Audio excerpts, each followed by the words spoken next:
man, son of a king, torn between family obligations and the loyalty of friendship.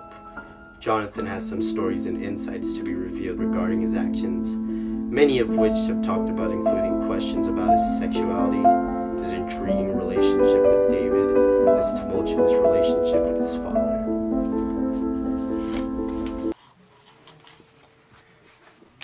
Welcome, Jonathan. How are you tonight on the eve of your battle at the Mount of Gilboa?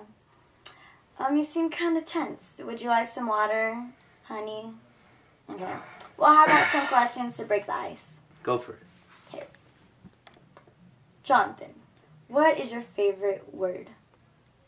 Why? What is your least favorite word? No. What turned you on? Breathing. What turned you off? Not breathing. What is your favorite sound? My son's laughter. What is your least favorite sound? A camel's cry.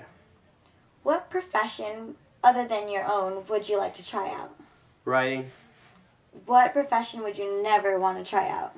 King.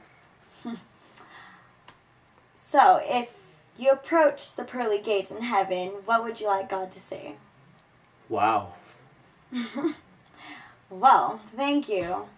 But let's get down to business. So, can you tell us about your daring raid on the Philistines at the Battle of Michmash that we first heard about? Yeah. Well, it was one difficult battle. We were outnumbered and our army didn't have any weapons. The odds were obviously against us. My father tried waiting for Samuel, but I felt something needed to be done. I knew that Yahweh would bring us to victory even when it seemed like we had no chance. So my armor bearer and I boldly went into the Philistine garrison where no Israelite had gone before. Then as we arose from the hole, the Philistines spotted us and called us forward. This was a sign that God would deliver the Philistines into our hands. We killed so many men, probably 20 giant men, which then started a commotion within the Philistines, and they started killing each other.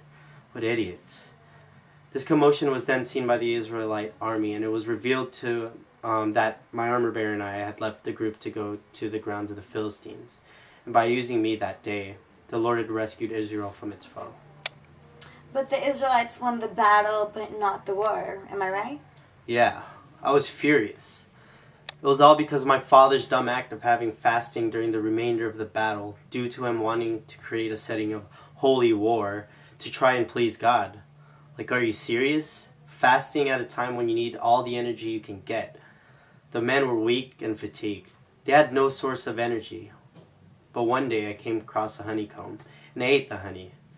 In my defense, no one told me of this fasting oath, but I don't regret it. I was brightened by the taste of the honey. But when I found out about the oath, I was mad at my dad for the decision he had made. How does he even think the men could win a battle without energy, to even walk from starvation? This is one of many events that shook my father's and I's relationship. When my father found that I ate some of the honey, he cursed me because I was not killed because the rest of the people saved me. My heroic, brave, dauntless, courageous, audacious, indomitable action was useless because the battle ended in a stalemate. If only the army would have been able to eat their Wheaties, maybe we would have owned them, hands down. Well, isn't that unfortunate? Well, you mentioned how this event changed your relationship between you and your father. Can you expand on that? Well, this event of me eating honey is where me and my father first really butted heads. This is what ultimately lost me my succession to the crown. How do you feel about losing heir to the throne? Well, I'm fine not being king because I believe David deserved the crown which he had earned. I even gave him my clothing and armor. Speaking about David, what was your relationship with him? I just clicked with David and loved him as I loved myself. My father became jealous of David because he had the love of the people. My father became so jealous that he tried countless times to kill David. I couldn't let that happen. He's my best friend, my blood brother, if you will. My father went as far as to try to kill me at the New Moon Festival. Throwing a spear at me, I can forgive. But cursing my mother, that's not cool. So I left and went with my airboy and alerted David that my dad wanted him killed. There I had my last heartbreaking talk with David, and I told him that he would be the next king and I would not stand in his way. It's God's will. This relationship between you and David seems pretty close, and as some might say, of a homosexual nature. No, he's just my best friend, my sworn brother. We have a deep bosom friendship. I don't see people questioning when they hear my dad loved him and gave him all of his weapons and armor as well.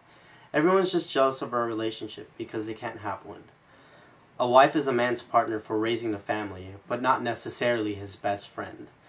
And David was just my best friend. I think our friendship and love for each other was so great that my father was jealous, which led him to wanting David dead in the first place. Our relationship is not that big of a deal. It's just true, genuine feelings, a bond between two men who shared in combat together. I trust David with my life and he with mine. Well, isn't that sweet? Gets me right here. Well, about tomorrow's battle, how do you think that will go? Well, I don't know exactly what is in store. I know that it will be a difficult battle, though. But I know that Yahweh will be with me, and He will provide, and His will be done.